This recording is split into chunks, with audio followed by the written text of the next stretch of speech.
الله وبركاته. الحمد لله رب العالمين، والعاقبة للمتقين، وعلى من أحبهم وتبعهم بإحسان أجمعين إلى يوم الدين. أما بعد، أعوذ بالله من الشيطان الرجيم. بسم الله الرحمن الرحيم.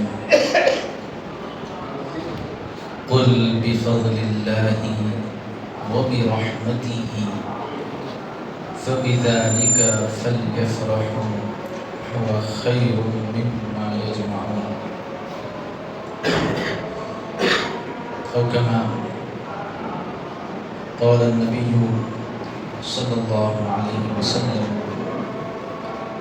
أنا خاتم النبيين لا نبي بعد، إن الله وملائكته يصلون على النبي يا أيها الذين آمنوا صلوا عليه وسلموا تسليما. اللهم صل على سيدنا محمد وآل سيدنا ومولانا محمد وبارك وسلم. صلاة وسلاما عليك يا سيدي يا نبي الله صلی اللہ تعالی علیہ وسلم.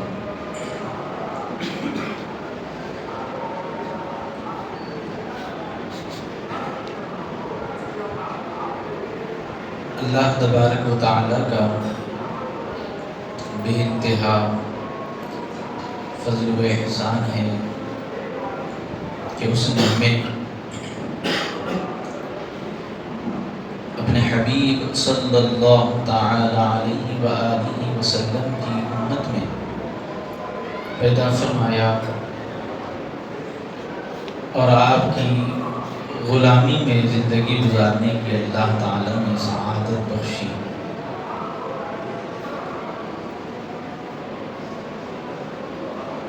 کائنات عالم پر اللہ تعالی کا سب سے بڑا فضل، سب سے بڑا احسان پیارے نبی صلی اللہ علیہ وسلم کی ذات بابرکت ہے. حضور کی ذات سے بڑھ کر اللہ کا کوئی انعام نہیں. اللہ کا سب سے بڑا فضل حضور پاک علیہ السلام کی خود ذات بابرکت ہے، اور یہ وہ ایسا انعام ہے کہ اس انعام کے ہی توسل سے اللہ تعالیٰ نے جتنے انعام عطا کیے ہیں یہی ذات ہی کے توسل سے عطا فرمائے. پچھلے جمعہ ہم نے اس کی مکمل تفصیل آپ کے سامنے بیان کی. اب آخر کیا وجہ ہے کہ حضور نے پیارے نبی صلی اللہ علیہ وسلم کو فضل عظیم فرمایا، احسان عظیم فرمایا؟ آخر کیا وجہ ہے؟ تو اس کو ایک مختصراً تفصیل کے ساتھ ہم سنتے ہوئے آج کے حالات پر انشاءاللہ تعالیٰ چند اپنے خیالات کا اظہار کریں گے. اللہ تعالیٰ قرآن مقدس میں حضور کی بہت سی صفات بیان فرمائی ہے، اور ہر صفت پر اہل سیر نے، اہل تفسیر نے دل کھول کر لکھا ہے اور لکھ کر کہا ہے کہ یہ تو آغاز باب ہے. واللہ عالم کہا، پھر اس سے آگے تو اللہ بہتر جانتا ہے. فرمایا اللہ تعالیٰ نے: وَمَا أَرْسَلْنَاكَ إِلَّا رَحْمَةً لِلْعَالَمِينَ. اور اے حبیب، ہم نے آپ کو نہیں بھیجا مگر تمام جہانوں کے لیے رحمت بنا کر. یعنی ہم نے آپ کو سر تاپا رحمت بنا کر بھیجا. اب لفظ رحمت اس کے معنی 4 طرح کے بیان کیے گئے ہیں. پہلا لفظ رحمتن ہے، یہ منصوب کی طرف یعنی منصوب کے طور پر نازل ہوا 2 زبر کے ساتھ. اس لحاظ سے اگر کہا جائے تو معنی یہ بنتا ہے اے حبیب آپ کو تمام جہانوں کے لیے اپنی رحمت کا واحد ذریعہ بنا کر بھیجا.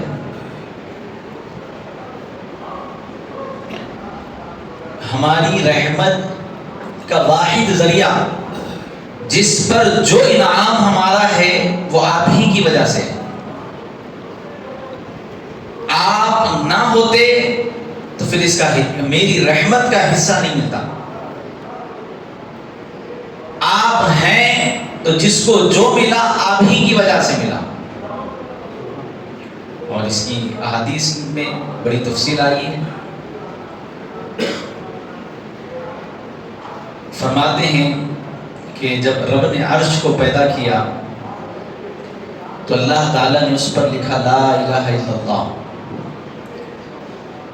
تو اللہ کے جلال سے اس کی ہیبت سے وہ عرش کانپ رہا تھا. تو اللہ تعالیٰ نے پھر آگے لکھا محمد رسول اللہ صلی اللہ علیہ وسلم. تو جیسے ہی حضور کا نام وہاں پر گوندا گیا وہ عرش تھم گیا. اور یہ عرش کیا ہے؟ آپ کی معلومات میں یہ بات ہوگی دنیا فنا ہو جائے گی لیکن عرش باقی رہے گا. یہ جنت کا صاحبان ہے. عام لفظوں میں اگر کہا جائے تو جنت کا چھت ہے عرش. تو جنت کو رب نے باقی رکھنا ہے تو یہ بھی باقی رہنے والی تھی. تو اللہ تبارک و تعالیٰ نے اس کی ہیبت و گھبراہٹ کو حضور پاک صلی اللہ علیہ وسلم کے نام کی برکت سے اس کو سنبھلنے کا موقع دیا. اندازہ فرمائیے. اب یہ معنی پر غور کیجیے. حضور کے لیے فرما رہے ہیں کہ اے حبیب ہم نے آپ کو تمام جہانوں کے لیے، جہان نہیں کہا جائے گا، جہانوں کے لیے، کیونکہ رحمت للعالم نہیں کہا گیا، عالمین کہا گیا. عالمین یہ جمع کا صیغہ ہے. اور اللہ تعالیٰ خود اپنا تعارف کرواتا ہے. ہم کہتے ہیں نماز میں اللہ اکبر، دعائے ثنا پڑھی جاتی ہے، تعوذ اور تسمیہ کے بعد کہتے ہیں الحمدللہ رب العالمین. اور سرکار فرمائے اللہ کی سب سے بہترین تعریف یہ ہے کہ تم یہ کہو الحمدللہ رب العالمین. اللہ کی سب سے بہترین تعریف ہے. یعنی کہ اس کے اندر اللہ تعالیٰ کی ذات کی ربوبیت بیان کی جا رہی ہے. تو کسی ایک مخلوق کے لیے نہیں، کسی ایک خطے کے لیے نہیں، یا کسی ایک حصے کے لیے نہیں، یا کسی ایک عالم کے لیے نہیں، بلکہ اللہ کی ربوبیت کا اظہار عالمین کے ذریعے فرمایا جا رہا ہے کہ اللہ رب العالمین ہے. یعنی جتنے عالم ہیں ہم اندازہ نہیں کر سکتے اللہ نے کتنے عالم پیدا کیے. عالم ارواح ہے، عالم پشت ہے، عالم رحم ہے، عالم دنیا ہے، عالم برزخ ہے، پھر اس کے بعد عالم آخرت ہوگی، پھر عالم جبروت ہے، عالم ملکوت ہے. ایسے بے شمار عالم اللہ تعالیٰ نے بنائے ہیں. بلکہ سائنس یہ کہتی ہے کہ ایک ایک سیارہ اس دنیا سے کوسوں بڑا ہے. یہ دنیا اس کے سامنے چھوٹی ہے. تو اللہ تعالیٰ فرما رہا ہے جس کی شان ہم بیان کر رہے ہیں الحمدللہ رب العالمین کہہ کر کہ اے رب ذوالجلال تمام تعریفیں تیرے کیونکہ تو رب ہے عالمین کا. اللہ العالمین نے کہا. حالانکہ ہم اللہ کو اللہ کہتے ہیں, اللہ العالمین بھی کہا جا سکتا تھا نا, لیکن رب العالمین کہا. کیوں کہا؟ اللہ العالمین بھی بول سکتے تھے, رحمان العالمین یہ بھی بولا جا سکتا تھا, رحیم العالمین یہ بھی بولا جا سکتا تھا, کیونکہ یہ سب نام اللہ کے ہیں. لیکن رب العالمین کیوں کہا گیا؟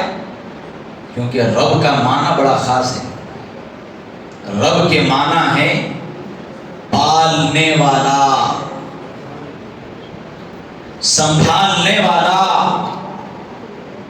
محفوظ رکھنے والا, دیکھ بھال کرنے والا. جس شے کو جس کی ضرورت ہے وہ مہیا کرنے والا. انسان کی ضرورت الگ, چرند کی ضرورت الگ, پرند کی ضرورت الگ, درخت کی ضرورت الگ, زمین کے جانوروں کی ضرورت الگ, ہواؤں کے جانوروں کی ضرورت الگ, پانی کی مخلوق کی ضرورت الگ. ہر مخلوق کو اس کے حساب سے پالنے والے کو رب کہتے ہیں. اسی لیے کہا تعریف ایسی کہ جس میں مخلوق آ گئے, عالم آ گئے, تمام کے تمام. کہا رب العالمین, تمام تعریفیں میرے مولا تیرے لیے ہے, کیونکہ تو رب العالمین ہے, ہمیں پالنے والا تو ہے. ہمارے سے جتنی مخلوق ہمارے علاوہ ہے سب کو پالنے والا تو ہے, رب العالمین. تو اپنا تعارف کروایا تو میں پالنے والا ہوں, عالمین کا میں پالنے والا ہوں. تو پوری دنیا کو اپنے محبوب کا تعارف کروایا تو کہا میں رب العالمین ہوں, عالم کو پالنے والا ہوں. تو عالم کے لیے جس کا ذریعہ بنے ہو, یعنی جس کے ذریعے میں دنیا کو پال رہا ہوں, عالم کو سنبھال رہا ہوں, وہ رحمت کا نام رحمت للعالمین ہے. اپنے محبوب کا تعارف کروایا تو کہا رحمت للعالمین, رحمت للعالمین کہا. ہم بشر کے لیے آپ کو رحمت بنائے ہیں یا صرف اور صرف امت محمدیہ کے لیے رحمت بنائے گئے ہیں؟ نہیں. جتنے انسان ہیں, جتنی زبان بولنے والے ہیں, جتنے رنگ رکھنے والے ہیں, جتنے خاندان ہیں, جتنے مذہب ہیں, تمام مذاہب کے لیے حضور کو رحمت بنایا گیا. بعض اوقات ہمارے ذہن میں خیال آتا ہے ہم اسلام والے, ہم اللہ کو ماننے والے ہم, لیکن اس کے باوجود مصیبتوں میں گھرے جانے والے ہم کیوں؟ ہاں, ان مخالف, اللہ کو نہیں مانتا, اسلام کو نہیں جانتا, رسول اللہ کو نہیں پہچانتا, پھر بھی سکھ میں, پھر بھی خوشحال. ناحق ہے نا, تکلیف میں رہنا تھا, تکلیف میں رہنا تھا نا, لیکن راحت تو ہمارے سے زیادہ ان کو مل رہی ہے بظاہر, جو ہماری ظاہری آنکھیں دیکھتی ہیں. کہا کہ یہ بھی اپنے حبیب پاک علیہ السلام کی رحمت کا صدقہ ہے, کیونکہ دنیا تمہارے لیے مختصر ہے, کہ ان کے لیے دنیا جنت ہے, سب کچھ ان کے لیے دنیا ہے, لیکن اس کے بعد کی جو منزلیں ہیں وہ تمہارا مقدر ہے, تمہارا گھر ہے, تمہارے لیے امان ہے. تو فرمایا اللہ تعالیٰ نے کہ حبیب ہم نے آپ کو تمام جہانوں کے لیے رحمت کا واحد ذریعہ بنا کر لِأَجَلِ رحمہ, آپ کو رحمت کا ذریعہ بنایا. جس کو جو ملا آپ ہی کی وجہ سے. اب اس حدیث پر 3 روایتیں مختصر میں اس کو, بخاری شریف میں روایت ہے, حضور پاک علیہ السلام نے فرمایا انما انا قاسم واللہ یعطی, مجھے اللہ نے کیا بنایا؟ قاسم بنایا. انا قاسم, قاسم کا معنی کیا ہے؟ تقسیم کرنے والا, دینے والا. اللہ نے مجھے کیا بنایا؟ تقسیم کرنے والا بنایا. اور اللہ کی ذات کیا ہے؟ واللہ یعطی, اللہ مجھے دیتا ہے اور میں بانٹتا ہوں. پھر ایک اور روایت جس میں حضور نے فرمایا انما انا قاسم واللہ معطی کہا. پھر ایک اور روایت میں حضور نے فرمایا اللہ المعطی وانا قاسم. تین روایتوں میں تین طریقے سے یہ روایت ہم کو صحیح درجے کے ساتھ ملتی ہے، جس میں حضور نے فرمایا کہ اللہ دیتا ہے، میں تقسیم کرتا ہوں. اب دوسرا معنی رحمت للعالمین کا، اے حبیب آپ کو سارے جہانوں کے لیے صاحب رحمت بنا کر بھیجا. پہلا معنی کیا تھا؟ ہم نے آپ کو اپنی رحمت کا واحد ذریعہ بنا کر بھیجا. اور ایک معنی یہ بیان کیا گیا حبیب ہم نے آپ کی ذات ہی کو رحمت بنا کر بھیجا. تیسرا ایک اور معنی بیان کیا گیا کہ آپ کو سارے جہانوں پر رحمت فرمانے والا بنا کر بھیجا. ہم نے آپ کو سارے جہانوں پر رحمت فرمانے والا بنا کر بھیجا. ایک اور چوتھا معنی یہ بیان کیا گیا آپ کی ذات کو، آپ کے وجود ہی کو ہم نے رحمت بنا دی. یعنی اب یہاں پر میں آپ کو عرض کروں، رحمتی وسعت کل شیء. وہ اللہ فرماتا ہے میری رحمت ہر چیز پر غالب ہے. میری رحمت ہر چیز پر غالب ہے.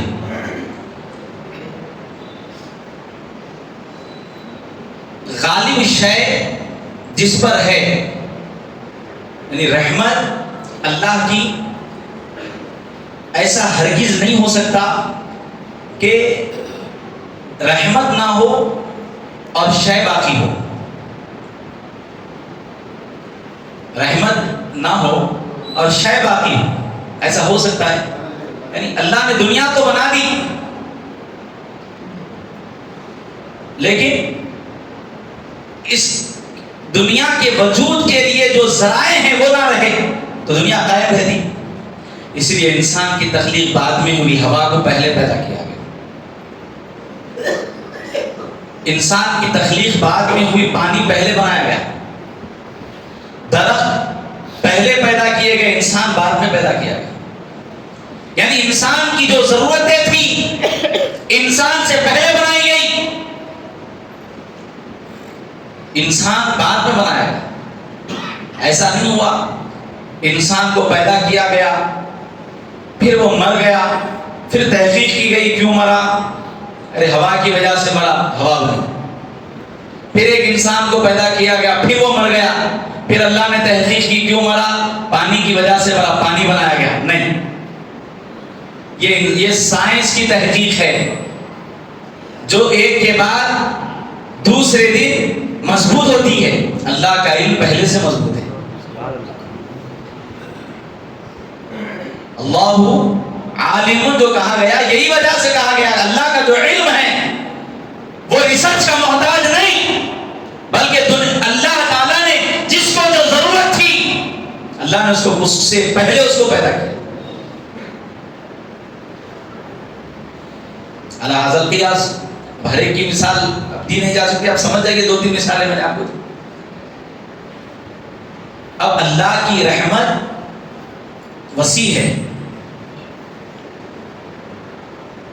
رحمتی میری رحمت وسعت کل شیء، ہر شے سے بڑی ہے. یہ کون کہہ رہا ہے؟ اللہ. کیا کہہ رہا ہے؟ میری رحمت وسیع ہے. مطلب مولا کیا دنیا سے بڑی ہے؟ کہا ہاں یہ دنیا سے بڑی ہے، اس لیے دنیا قائم. کیا دنیا کے تمام عالموں سے تیری رحمت وسیع ہے؟ کہا ہاں میری رحمت اس سے وسیع ہے، کیونکہ میری رحمت وسیع ہے اس لیے عالمین یہ باقی ہے، چلا پا رہے ہیں. پوچھے اللہ تیری رحمت جب اتنی وسیع ہے تو وہ رحمت کا نام کیا ہے؟ اس کا بھی تو ہمیں تعارف کروا دے. تو اللہ کہتا ہے وما ارسلناک الا رحمتا للعالمین. اس وسیع رحمت کا نام محمد صلی اللہ علیہ وسلم، جس کو میں نے اپنی رحمت کا واحد ذریعہ بنایا. ان کے بغیر نہ عالمین، نہ عالم، نہ مخلوق کی بقا باقی ہے. جو کچھ بھی ہے اللہ نے انہی کے توسل سے دیا ہے، ان کے بغیر نہیں. ایک معنی حضور کا امی ہے، ایک نام حضور کا امی ہے، جس کا مطلب، جس کا معنی بعض لوگوں نے غلط لیا ہے، لیکن میں اپنے اس عنوان کے تحت اس کا معنی یہ لوں گا، اور میں اپنی طرف سے نہیں، الشفا شریف قاضی ایاس اندلسی رحمۃ اللہ علیہ کی کتاب اٹھائیے، انہوں نے بھی یہی معنی لیا، ان کے علاوہ بڑے بڑے محدثین نے یہی معنی لیا۔ امی کے ایک معنی ہے اصل، کیا معنی ہے؟ اصل، اور ایک معنی ہے جنم دینے والی، والدہ کو امی کہا جاتا نا، جنم دینے والی، اور کعبہ معظمہ کو ام الارض کہا گیا، معلوم ہے آپ کو؟ کیونکہ دنیا جب زمین اللہ نے پھیلائی نا، تو سب سے پہلے جو زمین کا خطہ دنیا میں وجود میں آیا زمین کا، وہ مکہ تھا، سینٹر آف ورلڈ، دنیا کا بیچ کا حصہ۔ آج دنیا کہہ رہی ہے کہ ہم نے جو ہے چاند سے جب زمین کی طرف دیکھا، جو جو ذرائع سہولیات تھی اس حساب سے ہم نے دیکھا، ہمیں کچھ نظر نہیں آیا، لیکن ایک روشنی ہم نے غور کی ہے، وہ روشنی چمک رہی تھی، ہم نے تحقیق کی، وہ سینٹر آف ورلڈ زمین کا بیچ کا حصہ تھا، ہم نے جب غور کیا تو پتا چلا وہ کعبہ مکہ مکرمہ تھا۔ کون بول رہا ہے یہ انگریز بول رہے ہیں، تحقیق آپ نے بھی پڑھی ہوگی نا، ماشاءاللہ بہترین جو ہے نالج کا زمانہ ہے اور سوشل میڈیا کا زمانہ ہے، کسی کو پڑھنے نہیں بھی آتا تو آج سہولیات ہے، وائس کے ذریعے جو ہے ہر چیز کو وضاحت کے ساتھ سمجھایا جا رہا ہے۔ کہا گیا زمین کا وہ بیچلا حصہ، اور روایتوں میں آیا ہے زمین کا آغاز اللہ تعالیٰ نے کہاں سے کیا؟ مکے کی زمین، حرم سے یہ زمین پھیلی، تو اس سے کیا کہا گیا؟ ام الارض کہا گیا، یہ زمین کی ماں ہے، یعنی وہاں سے زمین جنی، وہاں سے پھیلی۔ حضور کے لیے اگر یہ لفظ کہا گیا تو نااہل لوگوں نے حضور کے لیے یہ لفظ لکھا ان پڑھ۔ کیا لکھا؟ ان پڑھ۔ حضور پڑھنا لکھنا نہیں جانتے تھے۔ ہم بولے جب پڑھنا لکھنا نہیں جانتے تو یہ شان والے ہیں، تمہارے حساب سے پڑھنے لکھنے والے ہوتے تو کیا شان والے ہوتے ہوں گے؟ تمہارے حساب سے ان پڑھ یہ معنی لے رہے ہو، ارے بد اخلاق۔ اگر کسی عالم کو اگر جاہل کہا جائے، وہ کہے گا کہ بھائی میں تو عالم ہوں، مجھے جاہل کیسا کہتے ہو؟ پوچھے بھائی عالم کیوں ہو؟ کیونکہ ہم نے حضور کی حدیثیں پڑھی، ان کی سنائی ہوئی، ان کی کہی ہوئی حدیثیں پڑھنے والا ان پڑھ نہیں ہو سکتا، تو بانی یہ حدیث ان پڑھ کیسے ہو سکتا؟ نہیں، ہمارا مطلب یہ نہیں ہے حضور کو لکھنے نہیں آتا تھا، لا حول ولا قوت الا باللہ العلی العظیم، نبی کا معنی نہیں معلوم، اللہ نے حضور کو کس شان کا نبی بنایا نہیں معلوم، اور یہ نہیں معلوم کہ اللہ نے جس نبی کو جس زمانے کی طرف مبعوث کیا ہے، تاریخ شاہد ہے، وہ اللہ نے اس نبی کو اس قبیلے کی زبان کا علم دیا ہے۔ یہ ہے نا متفقہ بات، جس زمانے میں اللہ نے بھیجا اس زمانے کی اللہ تعالیٰ نے ان کو معجزات دی۔ بنی اسرائیل میں حضرت موسیٰ علیہ السلام کو بھیجا تو جادوگروں کا بڑا شور شرابہ تھا۔ اللہ نے حضور پاک علیہ السلام فرماتے ہیں حضرت موسیٰ علیہ السلام کو اللہ نے اس زمانے کے حساب سے معجزے دی۔ تو کیا معلوم ہوا جس زمانے کی طرف آتے ہیں اس کا علم ہونا نبی کے لیے اللہ کی جانب سے فرض ہے، یعنی اللہ اس کو دے دیتا ہے، یعنی ایسا نہیں ہو سکتا نبی کسی کی طرف آئے اور وہ یہ کہے میں یہاں کی جانکاریاں نہیں جانتا، نہیں، وہ نبی نہیں ہو سکتا۔ اور حضور کو اللہ نے کن کے لیے نبی بنایا؟ کن کے لیے نبی بنایا؟ عرب کے لیے، عجم کے لیے، چین کے لیے، کل کائنات کی طرف اللہ تبارک و تعالیٰ نے حضور کو نبی بنا کر بھیجا۔ اور بخاری شریف میں روایت ہے آقا کریم علیہ السلام فرماتے ہیں اللہ تبارک و تعالیٰ نے 5 خوبیاں مجھے ایسی عطا فرمائی ہے، مجھ سے پہلے کسی نبی کو اللہ نے یہ عزت نہیں بخشی، یہ مقام عطا نہیں فرمایا۔ اس میں سے حضور نے ایک بات یہ فرمائی، کہا مجھے اللہ تعالیٰ نے تمام قبیلوں کے لیے نبی بنا کر بھیجا۔ میں کل کائنات کے لیے نبی بنا کر بھیجا گیا ہوں، صرف انسان نہیں بلکہ تمام مخلوقات کی طرف بھی میں نبی بنا کر بھیجا گیا ہوں۔ یہی وجہ ہے کہ کبھی جانور شکایت لے کر حضور کی بارگاہ میں آتے ہیں تو حضور ان کی فریاد کو سنتے ہیں۔ کبھی پاگل اونٹ پاگل ہو رہا ہے تو حضور اس کی گردن کو سہلا کر اس سے پوچھ رہے ہیں کہ کیا وجہ ہے، وہ کہہ رہی ہے کہ میرا مالک مجھ سے زیادہ کام لیتا ہے، آپ اس کو کہیے مجھے کھانا بھی نہیں ڈالتا۔ حضور نے بلا کر کہا کہ یہ اونٹ تمہاری شکایت کر رہا ہے، آئندہ سے اس کو کھانا دو وقت پر اور اس کی طاقت کے موافق اس سے کام لو۔ جانور بھی فریاد پیش کر رہے ہیں۔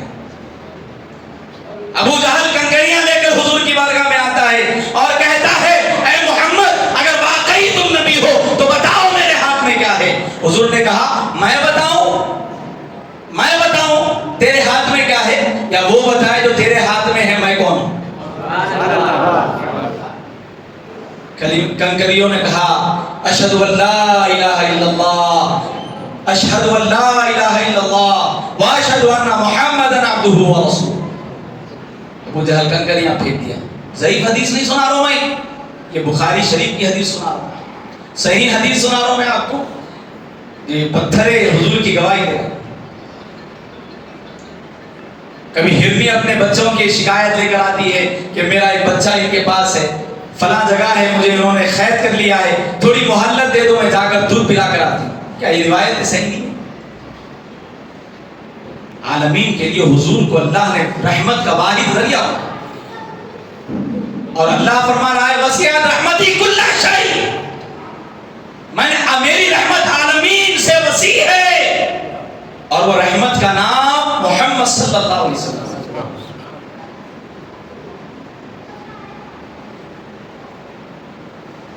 حضرت جابر رسول اللہ صلی اللہ علیہ وسلم کی بارگاہ میں پوچھتے ہیں یا رسول اللہ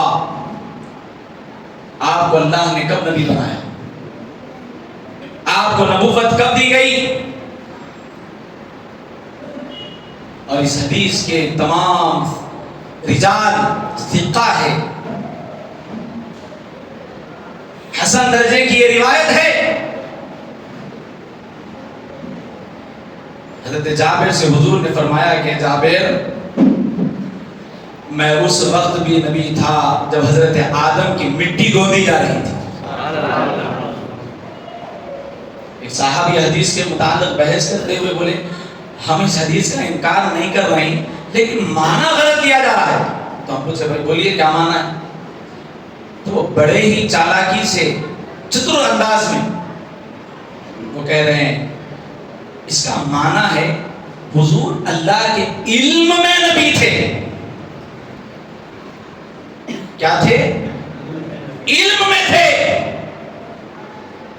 تو میں بولا اچھا تو حضرت آدم نبی بنیں گے، وہ علم اللہ کو بعد میں ملا شاید؟ نہیں، حضرت آدم بھی نبی ہوں گے، یہ علم اللہ بعد میں سیکھا شاید کسی سے۔ ارے آپ یہ کیا بول، مطلب تو وہی نہیں کر رہا بھائی اللہ کے علم میں کوئی شے اللہ سے علم سے خارج ہے کیا؟ بولے نہیں ہے۔ تو جب حضور اللہ کے علم میں نبی ہے تو کیا آدم علم میں نبی نہیں ہے؟ پھر خصوصیت کیا رہی؟ جب یہ خصوصیت کیا رہی؟ یہ تو کامن بات ہو گئی، یہاں خصوصیت والی بات ہو رہی ہے اور بتایا جا رہا ہے انسان نبی بنا نہیں تھا، مجھے اللہ نے اس وقت بھی نبی بنا دیا تھا، اس وقت بھی نبی تھا۔ ہمارے نبی کی شان ہے آنے کے اعتبار سے حضور سب سے آخری نبی ہے۔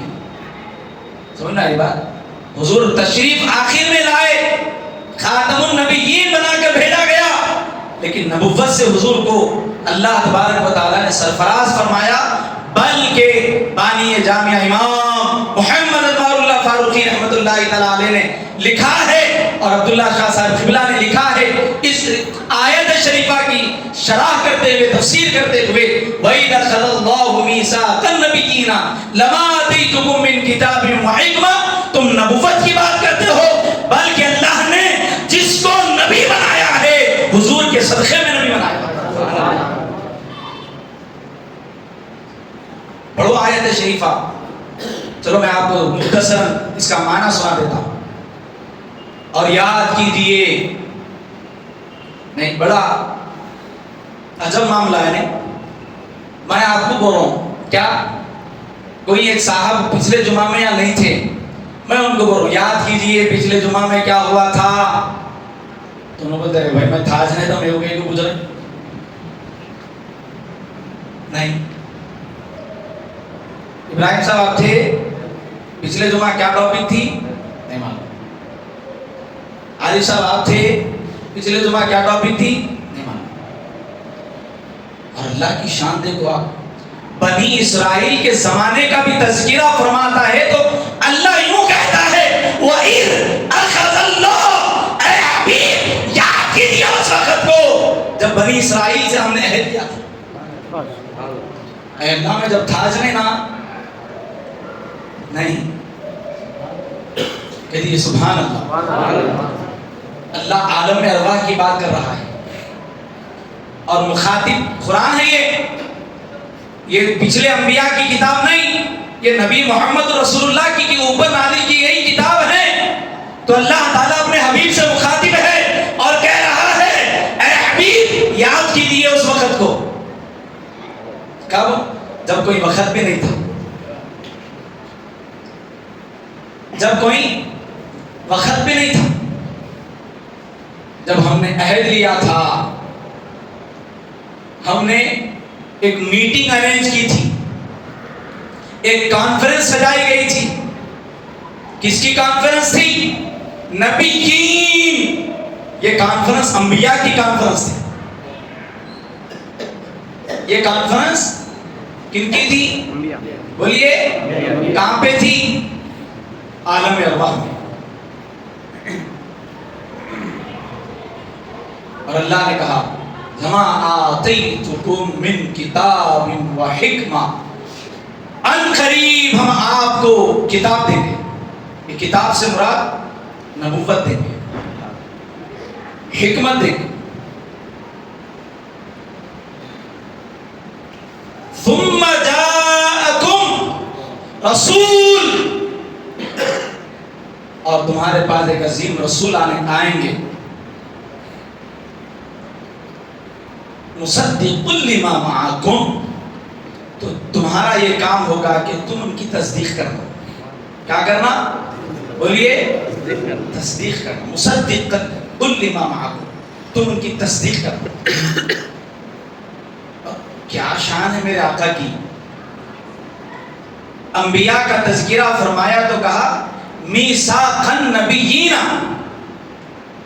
اور جب حضور کے آنے کا ذکر کیا تو یہ نہیں کہا ایک نبی آئیں گے, بلکہ نبی سے افضل وہ اعلیٰ رسول کی ذات ہے. تو اپنے حبیب کا ذکر کیا, نبی نے کہا رسول آئیں گے. عہد لیا تو رسولوں سے لیا نہیں, نبیوں سے لیا. جس کے لیے لیا وہ نبی کہہ کر نہیں, رسول آئیں گے کہا. نبی سے رسول افضل ہوتے ہیں. اس کی تفصیل میں آپ کو پہلے بھی بتا چکا ہوں, نبی اور رسول میں کیا فرق ہے. تو تمہارا کیا کام ہے؟ ان کی تصدیق کرنا.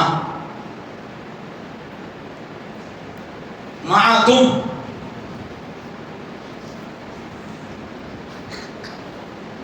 اور ان کے ساتھ ہو جانا.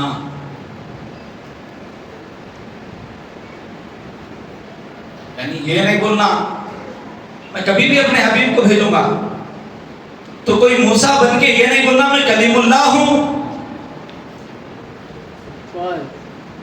کوئی ابراہیم کا مقام خلیل اللہ پا کر یہ نہ کہے میں خلیل اللہ ہوں. کوئی اسماعیل ذبیح اللہ بن کر یہ نہیں کہتا میں ذبیح اللہ ہوں. کیونکہ جس کو جو مقام میں نے دینا ہے نا انہی کے توسل سے دینا ہے.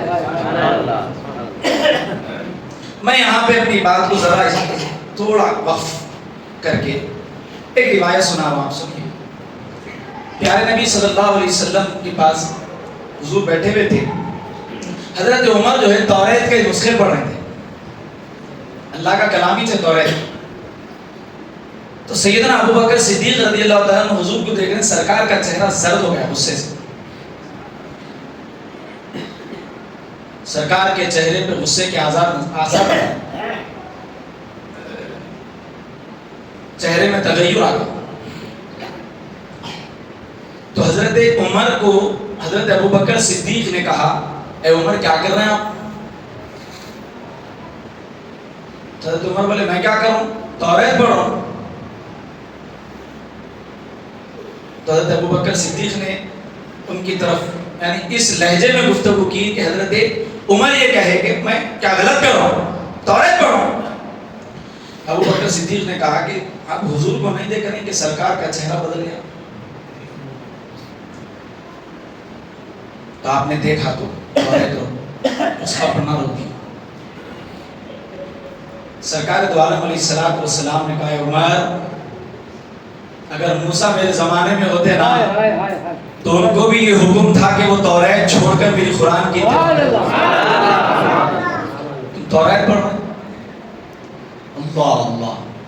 اب آئیے اس آیت کی طرف جس میں رب ذوالجلال فرما رہا ہے نبوت سے سرفراز کیا جائے گا، تم کو کتاب دی جائے گی. ابھی دی نہیں گئی، ابھی میٹنگ ہو رہی ہے، کانفرنس.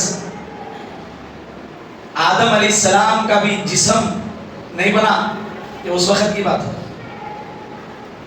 مصدق لما معکم، ان کی تصدیق کرنا، ان کے ساتھ ہونا. آگے کا جو جملہ ہے نا میں بانی جامعہ کی زبان میں سنانا چاہوں گا. لَتُؤْمِنُنَّ بِهِ، اس کا معنی کیا ہے معلوم؟ ان پہ ایمان لانا. ہر نبی کی امت نے ان کے نبی کا کلمہ پڑھا تو وہ مسلمان ہوئے. یعنی یہ جامعہ کے الفاظ ہے، یعنی موسیٰ کی قوم نے کہا لا الہ الا اللہ موسیٰ کلیم اللہ تو وہ مسلمان مانے گئے. ایسی ہر امت کا کلمہ ان کے نبی کی طرف منسوب رہا، وہ مسلمان سمجھے گئے، وہ مانے گئے. جماعت انبیاء بھی تو مسلمان ہے نا، بولیے جماعت انبیاء مسلمان ہے نہیں ہے؟ تو یہ کس کا کلمہ پڑھی تھی کہ مسلمان ہوئی؟ کہا کہ انبیاء کا کلمہ تھا لا الہ الا اللہ محمد رسول اللہ. اب سنیے سرکار دو عالم صلی اللہ علیہ وسلم ارشاد فرماتے ہیں اللہ تبارک و تعالی نے مجھے 5 خصوصیات عطا فرمائی ہے جو مجھ سے پہلے کسی کو نہیں دی گئی. اس میں سے ایک خصوصیت یہ ہے اللہ اولین آخرین کو میرے ماتحت قیامت میں جمع فرمائے گا. سب کا حشر قیامت میں حضور کے جھنڈے تلے لیا جائے گا، سب کو حضور کے تابع کیا جائے گا. کسی امت کا اس وقت تک سوال جواب محشر میں نہیں ہوں گا جب تک حضور فرمائے میری امت کا سوال جواب نہیں ہوتا ہے. آنے کے اعتبار سے پہلے تھے لیکن سوال اس امت سے ہوگا. اور اللہ کے حبیب فرماتے سب سے پہلے میری امت کی شفاعت ہوگی، سب سے پہلے جنت میں داخلہ میری امت کا ہوگا. کیوں؟ کیونکہ اگر دوسرے چلے جائے تو پھر اللہ اپنے حبیب کی خصوصیت کہاں بیان کرے. یہ شان اللہ تعالیٰ نے حضور کو عطا فرمائی اور کہا اللہ نے رحمتی وسعت کل شیء، میری رحمت ہر شے پر غالب ہے بغیر کسی اختلاف کے. اللہ کی جو رحمت ہے اور اللہ کی سب سے بڑی رحمت ہے. میں نہیں بول رہا ہوں، یہ کون بول رہے ہیں؟ حضرت حسن بصری نے کہا. کون ہے حسن بصری؟ تابعین میں جلیل القدر تابعی، جلیل القدر تابعی. حضرت حسن بصری سے سوال کیا گیا، پوچھا گیا اللہ تعالیٰ کی سب سے بڑی رحمت کا نام کیا ہے؟ تو حضرت حسن بصری نے کہا میں نے حضرت عبداللہ بن عباس سے سنا. کون ہیں؟ امام المفسرین. دنیا میں جتنے مفسر آئے ہیں ان کی تقلید میں آئے ہیں، ان کے بعد آئے ہیں. سب سے پہلے مفسر کا نام عبداللہ بن عباس ہے. ہم نے حضرت عبداللہ بن عباس سے سنا اللہ کی سب سے بڑی رحمت کا نام کیا ہے؟ کہا کہ حضرت اللہ کی سب سے بڑی رحمت کا نام محمد صلی اللہ علیہ وسلم. اسی لیے کہا گیا حضرت آدم بھی قیامت محشر میں انتظار کریں گے، حضرت موسیٰ بھی پہلے سے موجود رہیں گے، حضرت عیسیٰ بھی پہلے سے موجود رہیں گے، تمام انبیاء علیہ السلام پہلے سے محشر کے میدان میں جمع رہیں گے۔ اٹھاؤ بخاری شریف، سب کے سب لوگ گروہ در گروہ حضرت آدم سے لے کے حضرت موسیٰ تک، حضرت عیسیٰ تک جائیں گے، جا کے بولیں گے اللہ کی بارگاہ میں ہماری سفارش کیجیے۔ بخاری شریف کی حدیث ہے، سب کہیں گے آگے بڑھو کوئی سہارا مل جائے، آگے بڑھو کوئی سہارا مل جائے، آگے بڑھو کوئی اور تم کو سہارا مل جائے، سب بڑھائیں گے آگے۔ کیوں؟ کیونکہ وجہ محشر نہیں آئے، وجہ محشر نہیں آئے ابھی، جن کے خاطر اللہ نے محشر کو سجایا ہے۔ آپ کیا سمجھ رہے ہیں ہمارا حساب کتاب کرنے کے بعد سے محشر بنایا گیا؟ اللہ کو کس کو بتانا ہے ہمارا حساب کتاب کر کے؟ بولیے نا، کہ اللہ کے علم میں نہیں ہے میں جنتی ہوں یا جہنمی؟ مرنے کے ساتھ ہی فیصلہ کر دیتا؟ کیا ان کا بے انصاف ہے؟ وہ تو عادل ہے، عدل کرنے والا ہے۔ پھر ایک وقت لگا کے حساب کتاب کیوں؟ کیونکہ ماننے والے جان جائے کہ جس کو مانتے تھے وہ یہی ہے، نہ ماننے والے جان جائے کہ جن کو نہیں مانتے تھے وہ یہی ہے۔ اگر مان جاتے آج لے ان کی پناہ، آج مدد مانگ ان سے، کل نہ مانے گا اگر آج مانگے۔ حضور کی شان بتانا ہے اللہ۔ حضور آئیں گے تو محشر کے میدان میں بھی حضور پاک علیہ السلام کی وجہ سے اللہ تبارک و تعالی محشر کا آغاز فرمائے۔ ایک بڑی پیاری بات میں آپ کے سامنے ایک روایت سنا ہوں، دل کے کانوں سے سنو۔ دنیا میں تو میں نے آپ کو عرض کر دیا ہے، غیر قوم کے لوگ حضور کی رحمت کا صدقہ کھا رہے ہیں، وہ دنیا میں جی رہے ہیں، حضور کی وجہ سے جی رہے ہیں، ورنہ تو اللہ کا نام لینے والے مر جانا، اس کو نہیں پہچاننے والے ختم ہو جانا، اللہ نے مہلت دی ہے۔ سنو، یہ تو دنیا ہے۔ ایک روایت میں آپ کو سنا رہا ہوں، قیامت کے دن محشر کے میدان میں بھی اہل کفار حضور کی رحمت سے حصہ پائیں گے۔ کہیے سبحان اللہ۔ کس کی بات ہو رہی ہے؟ مسلمانوں کی بات نہیں، اہل کفار قیامت کے میدان میں۔ یہ کیا بات؟ آج تک تو سنتے تھے کافر مرنے کے بعد ان کا کوئی نفع نہیں ملے گا اللہ کی طرف سے۔ ایک نفع ملے گا، ایک نفع ملے گا۔ کیا ملے گا؟ سنو، جب پہلی مرتبہ میں حدیث پڑھا تھا، یقین جانیے وہ حدیث ختم مکمل پڑھے تک آپ کی طرح میرا بھی ذہن یہی چلا دیا ایسا کیسا ہوئی؟ اب تک تو پڑھے تھے، سنے تھے کافروں کو کچھ بھی نفع نہیں ہوا، لیکن حدیث میں آیا ہے قیامت کے میدان میں اللہ کے حبیب کا صدقہ اہل کفار کو ملے گا۔ وہ کیسے؟ کہا تانبے کی زمین ہوگی، سورج سوانے دے پر ہوگا، اتنا بھیانک وہ عذاب ہوگا، اور اللہ محشر میں حساب کتاب حضور کے آنے تک شروع نہیں کرے گا۔ حضور کا آنا ان کے لیے رحمت ہوگا، کیونکہ آئیں گے تو حساب ہوگا، یہاں سے ان کو نجات ملے گی۔ یہ عذاب سے نجات مل کے جہنم، وہ بولیں گے کاش ہمارے کو جہنم میں جلدی ڈال دیا جائے، یہ عذاب ہم کو برداشت نہیں ہو رہا، یہ عذاب سے نکالنا ان کے لیے رحمت ہوگا۔ اور حضور آئیں گے تو حساب کتاب شروع ہوگا، ان کا حضور کا آنا ان کے لیے رحمت ہے۔ یعنی ایک بڑی بہت بھیانک عذاب سے وہ بولیں گے یہاں سے بچ گئے تو بس۔ یہاں پہ دو باتیں معلوم ہوئی، ایک حضور کا آنا ان کے لیے کتنا امپورٹنٹ ہے، دوسرا اگر ہم گناہگار رہے تو وہ تپتی زمین کتنی بھیانک ہے، وہ محشر کا میدان کتنا کرب ہے جو تانبے کی زمین کی صورت بننا ہے۔ معزز سامعین کرام، یہ مہینہ مبارک مہینہ حضور کی آمد کا مہینہ ہے۔ اللہ نے اتنی بڑی نعمت، اتنی بڑی رحمت اللہ نے ہم غریبوں کی جھولی میں ڈالی ہے۔ اللہ نے حضور کی امت میں ہم کو پیدا کیا ہے، اللہ کے کرم سے ہم حضور کے امتی ہیں، ان کے نام لیوا ہے۔ حضرت موسیٰ نے جن کی امت میں پیدا ہونے کے لیے دعائیں کی، ہم بغیر دعائیں مانگے ان کی امت میں پیدا ہوئے، بڑا کرم ہے۔ اور سامعین کرام، ایک اور اہم بات، دنیا کے اندر یہ دنیا مومن کے لیے خیر خانہ ہے۔ سرکار کی حدیث کا دل و دماغ میں بٹھا لو، دنیا مومن کے لیے خیر خانہ ہے۔ قیدیوں کو ہر دن آزمایا جاتا ہے، ہر دن پچھلے دن سے زیادہ کٹھن سزائیں دی جاتی ہیں. یہی ظلم زیادتی ہے، لیکن صبر کے ساتھ، تحمل کے ساتھ، ایمان پر قائم رہ کر ہم کو اس کا مقابلہ کرنا. دنیا چند روزہ ہے، اور آج ہماری وقف کی زمینوں کو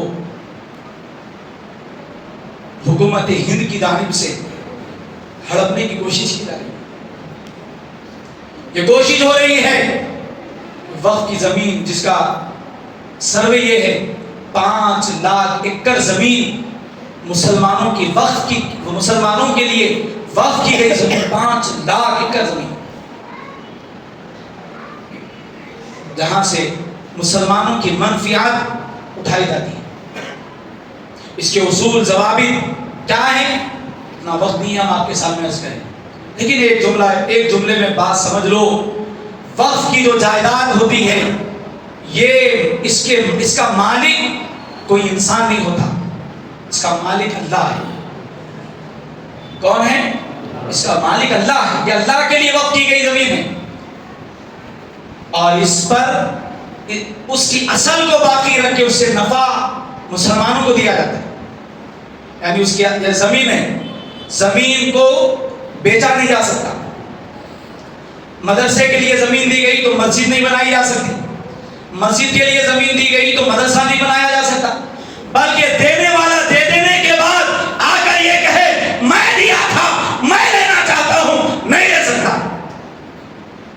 تو دینے والا نہیں لے سکتا تو اہل غیرے کہاں سے لے سکتے؟ بولو آپ لے سکتے؟ نہیں لے سکتے. تو یہ لوگ بول رہے ہیں یہ بہت بڑی زمین ہے، اور چونکہ یہ بہت بڑی زمین ہے، ہم آپ کو بھی اس میں حق دو.